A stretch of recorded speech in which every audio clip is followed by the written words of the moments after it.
Graça e paz, o Senhor lhe abençoe neste dia. Senhores, no livro de Êxodo, no capítulo 34, narra-nos uma história que é simplesmente maravilhosa. O Senhor, ele disse para Moisés lavrar 2 tábuas de pedra e subir no cume do monte Sinai, porque o Senhor queria ditar ali regras, mandamento para Moisés e para o povo de Israel. Mas 2 ordens foram dadas e Moisés deveria respeitar essas 2 ordens. A primeira dela foi que nenhum dos auxiliares de Moisés deveria acompanhar Moisés nesta tarefa. E a segunda ordem foi que nenhum dos animais deveriam ficar ali, perto do Monte Sinai. No dia seguinte, Moisés pega essas 2 pedras e sobe ao Monte Sinai, ao lugar que o Senhor tinha escolhido. Moisés está aguardando a presença do Senhor e não se demora muito. A glória do Senhor é manifesta naquele lugar.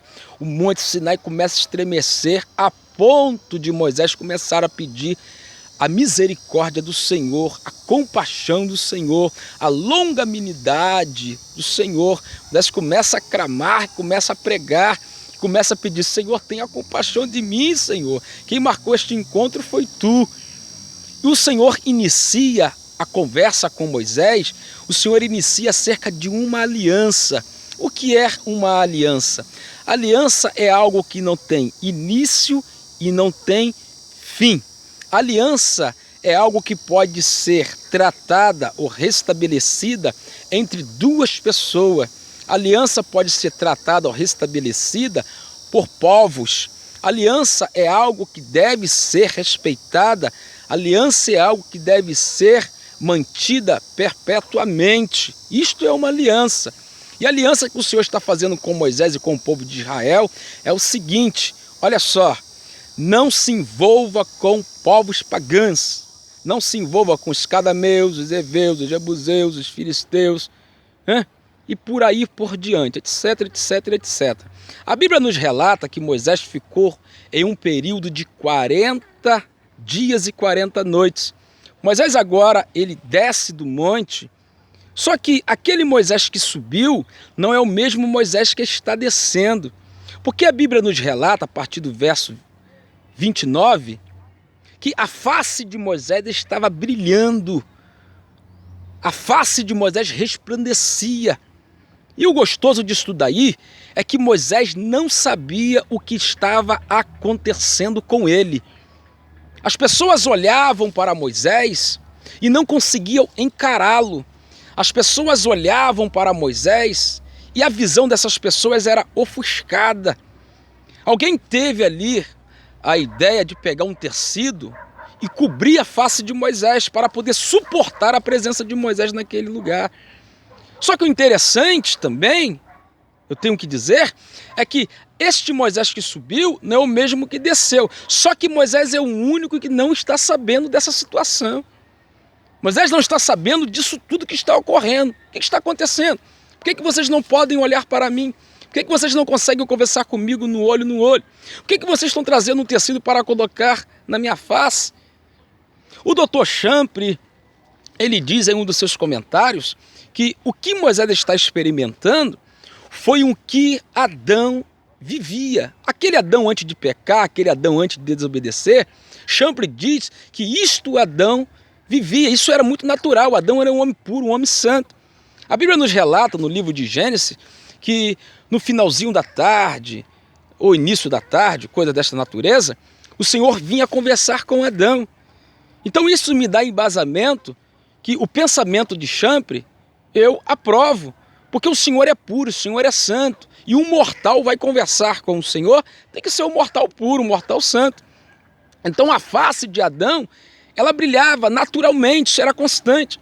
Champre está dizendo o que aconteceu com Moisés, Adão já vivia isto. Então Moisés está experimentando o que Adão vivia. Moisés está diante do povo, Moisés é mais ou menos um que faz a diferença, um que é diferente. Mas entenda, Moisés não está sabendo, só o povo que está sabendo disso. Agora eu quero trazer para mim, para você que temos responsabilidade na obra do Senhor. Você que está pregando, você que está ensinando, você que está pastoreando, você que está fazendo alguma coisa, você quer destaque. Entenda, isso que está em você tem que ser admirado, sim, porque você sofreu, você correu, você renunciou, você orou, você buscou, você pesquisou, você se absteve, claro. Mas você tem que entender que esse momento especial é o Senhor que que colocou na sua vida por um tempo determinado. Então você tem que respeitar isso. E você não saiu da natureza de pecador, continua sendo um pecador. Eu e você somos pecadores. Domingo passado nós tivemos um culto, eu ministrei a palavra. A igreja ela entrou em uma atmosfera de Deus assim tão intensa que a glória do Senhor invadiu o ambiente. Pessoas caindo de joelho com as mãos para cima, glorificando a Deus.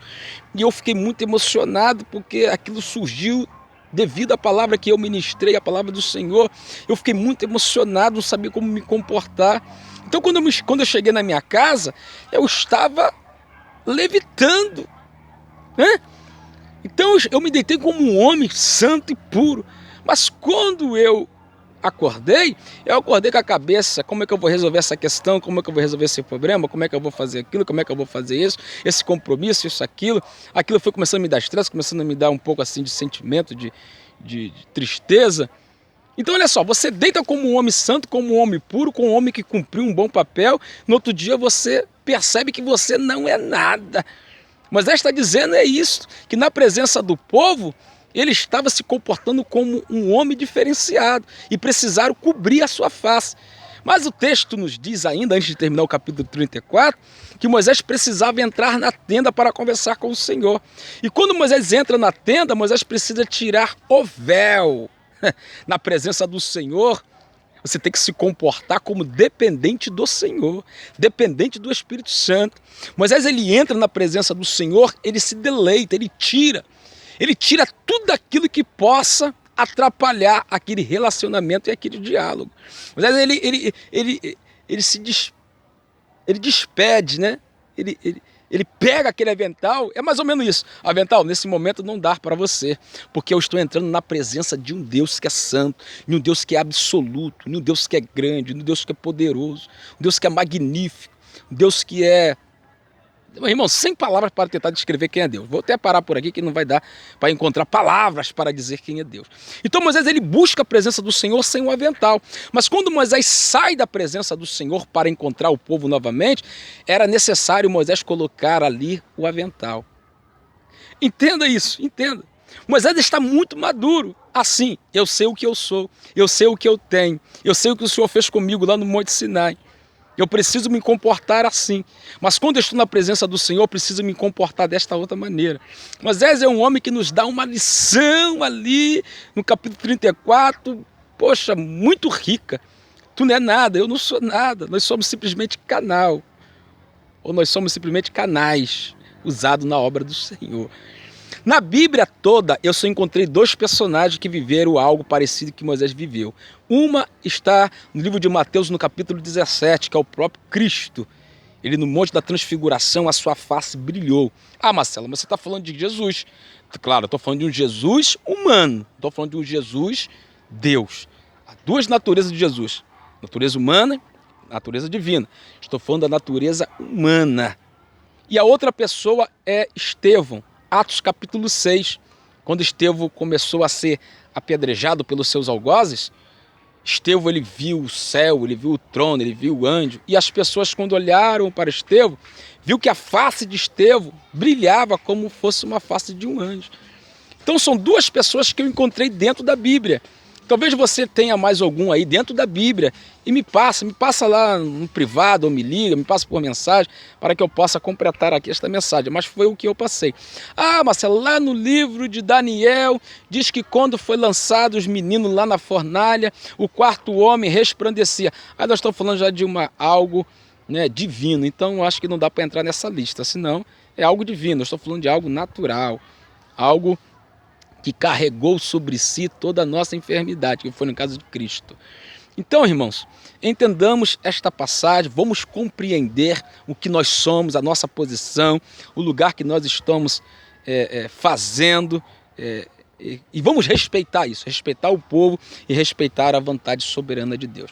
Graça e paz, são 10 minutos quase, de vídeo aí, vai ficar muito longo. E o Senhor lhe abençoe e te guarde. Valeu, orei pelo nosso ministério.